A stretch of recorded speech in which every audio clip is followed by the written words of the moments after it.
So hello everyone, welcome to dear Anu ma'am channel. So आज का हमारा टॉपिक है संपूर्ण भारत। आज हम ज्योग्राफी का सबसे पहला चैप्टर से स्टार्ट कर रहे हैं, संपूर्ण भारत से।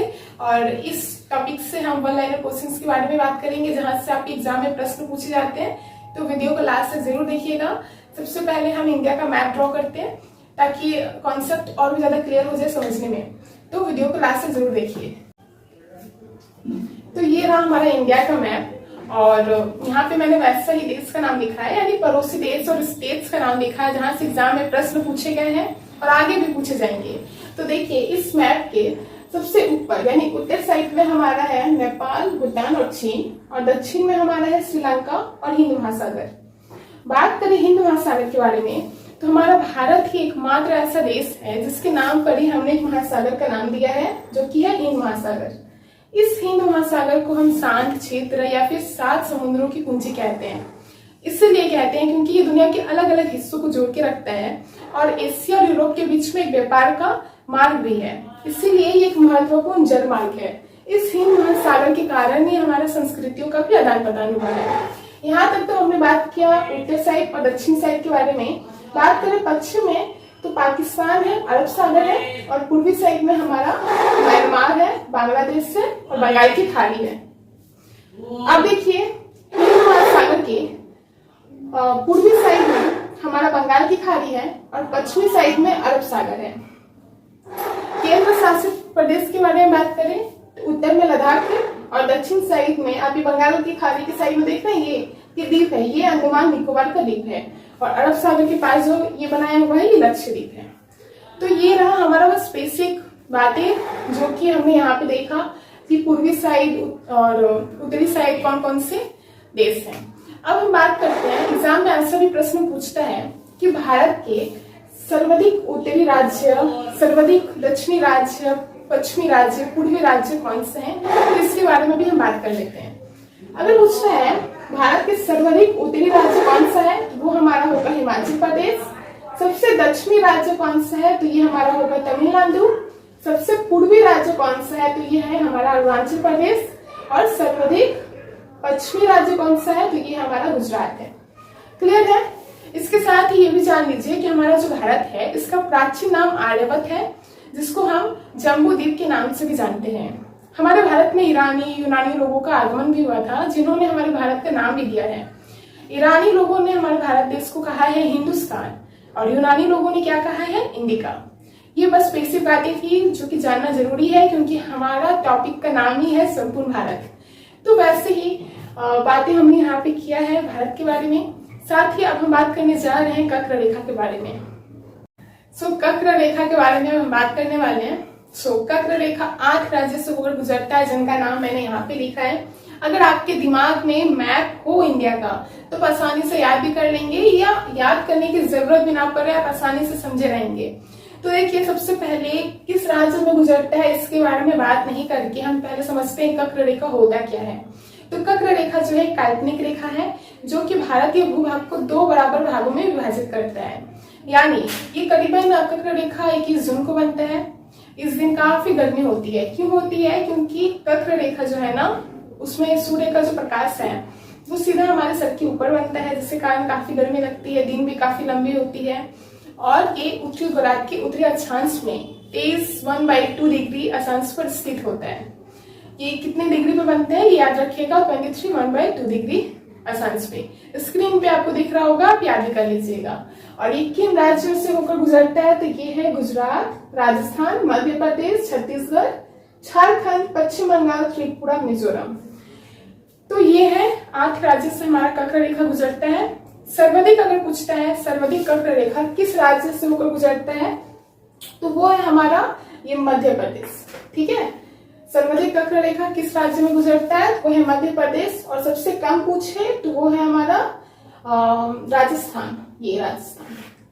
सर्वाधिक कक्र रेखा मध्य प्रदेश और सबसे कम कक्र रेखा कहाँ से गुजरता है, तो राजस्थान। ऐसी कोई कुछ पॉइंट है जो कि आपको याद रखना ही होगा। तो ये रहा हमारा कक्र रेखा। अब हम बात करने जा रहे हैं वन लाइनर क्वेश्चंस के बारे में, जहां से प्रश्न आपके एग्जाम में पूछे जाएंगे। तो यहाँ पे 1 by 1 करके वन लाइनर क्वेश्चंस में यहाँ पे लिख रही हूँ। आंसर्स मैं आपको यहाँ पे बताऊंगी। वीडियो को पूरा जरूर देखिएगा, देखते देखते आप सारा लर्न कर लेंगे आंसर्स, और आपको अलग से याद भी नहीं करना पड़ेगा और साथ ही नहीं कहीं से पढ़ना होगा, क्योंकि संपूर्ण भारत से जितने भी क्वेश्चंस बनेंगे वन लाइनर वो सारे आज के इस वीडियो में कवर होने वाले हैं। तो देखिए सबसे पहला क्वेश्चन हमारा है भारत की जलवायु। भारत की जलवायु कैसी होती है? तो मानसूनी होती है।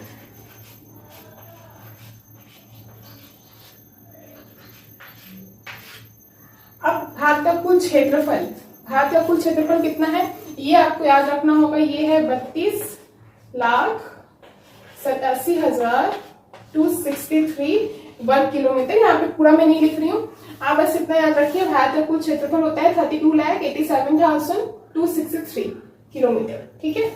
विश्व क्षेत्रफल में भारत का प्रतिशत कितना है ये पूछेगा, तो ये होगा हमारा 2.42%। कितना होता है? 2.42%। अब सर्वाधिक बोली जाने वाली भाषा कौन सा है? तो ये हमारा होता है हिंदी। तो भारत में सर्वाधिक बोली जाने वाली भाषा है हमारा हिंदी। क्षेत्रफल की दृष्टि से विश्व में स्थान, भारत का क्षेत्रफल की दृष्टि से विश्व में स्थान पूछे तो वो होगा हमारा 7वां, और क्षेत्रफल की दृष्टि से एशिया में स्थान पूछे तो ये हमारा दूसरा। लोग यही दो क्वेश्चंस में कंफ्यूज हो जाते हैं कि क्षेत्रफल की दृष्टि से विश्व में स्थान कितना होगा और एशिया में स्थान कितना होगा। अगर विश्व में स्थान पूछता है तो वो होगा हमारा 7th पोजीशन पे है, और क्षेत्रफल की दृष्टि से पूछे एशिया में स्थान तो ये हमारा 2nd पोजीशन पे है। सबसे बड़ी जनजाति कौन सा है हमारा भारत का? तो वो है हमारा भील। अब आप बोलेंगे कि गोंड भी तो होता है, लेकिन नहीं, गोंड दूसरा सबसे बड़ा जनजाति है, लेकिन सबसे पहला हमारा भील है, ये फर्स्ट है, ठीक है। दूसरा में याद रखिएगा, दूसरा सबसे बड़ा जनजाति हमारा होता है गोंड। सो उत्तर से दक्षिण की लंबाई, भारत का उत्तर से दक्षिण की लंबाई कितना है? 3,214 किलोमीटर, ठीक है। और पूरब से पश्चिम की लंबाई हमारा होता है 2,933 किलोमीटर। ये 3 क्वेश्चंस को मैंने साथ में दिया है। यहाँ पे भी बहुत किसी को कंफ्यूजन होता है कि स्थल सीमा की कुल लंबाई की जगह पे वो मुख्य भूमि के तट की लंबाई लिख देते हैं। तो देखिए स्थल सीमा की कुल लंबाई हमारा होता है 15,200 किलोमीटर, और मुख्य भूमि के तट की लंबाई हमारा होता है 6,100 किलोमीटर, और द्वीपों सहित अगर तटीय लंबाई पूछे तो वो होगा हमारा 7,516.5 भी समथिंग होता है किलोमीटर, ठीक है। तो ये तीनों का आप अच्छे से देख लीजिए और याद भी कर लीजिएगा। समुद्र तट से लगे राज्यों की संख्या में पूछता है, समुद्र को टच करने वाला राज्य की संख्या कितनी है? तो वो है 9, और सबसे लंबी तट रेखा वाला राज्य हमारा कौन सा है? गुजरात है। ये सारे क्वेश्चंस ऐसे हैं जहां से आपके एग्जाम में क्वेश्चंस आएंगे ही आएंगे। सबसे लंबा तो हमने देख लिया, तट रेखा वाला राज्य हमारा था गुजरात। अब यहाँ पे सबसे छोटी तट रेखा वाला राज्य यहाँ पे पूछा है, ये हमारा होगा गोवा। साथ साथ आप लोग याद करते चलो। और फिर क्या बोला है? सर्वाधिक नागरिकृत राज्य, यानी सबसे ज्यादा पॉपुलेशन किस राज्य में है? तो वो है हमारा महाराष्ट्र। नीचे लिख दे रहे हैं,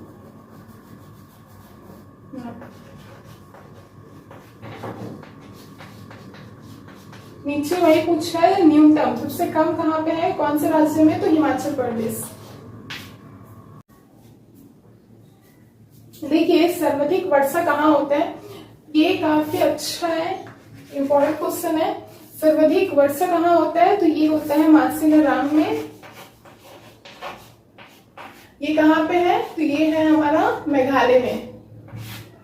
और वही न्यूनतम वर्षा कहाँ होता है? तो ये है लेह में। लेह कहाँ है? लद्दाख में।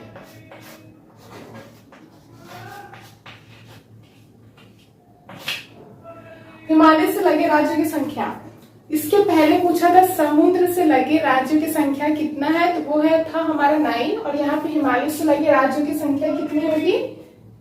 10। सो आज की इस क्लास में हमने संपूर्ण भारत के ऊपर डिस्कस किया और उतना ही क्वेश्चन देखा जितना क्वेश्चन से इम्पोर्टेंट था। और जो कि आपके एग्जाम में आ सकता है या फिर आया हुआ है, वैसे प्रश्न हमने आज के इस क्लास में देख लिया है। तो उतने ही क्वेश्चंस आप लर्न करिए, समझिए। इसके अलावा कहीं दूसरी जगह से आपको कुछ भी करने की जरूरत नहीं है। इस टॉपिक से जितने क्वेश्चंस आ सकते थे वन लाइनर, वो सारे मैंने आज के इस क्लास में कर दिया है। अगर आपको पसंद आया हो तभी चैनल को सब्सक्राइब करिएगा, लाइक करिएगा और शेयर करिएगा। तो मिलते हैं नेक्स्ट वीडियो में। Thank you so much.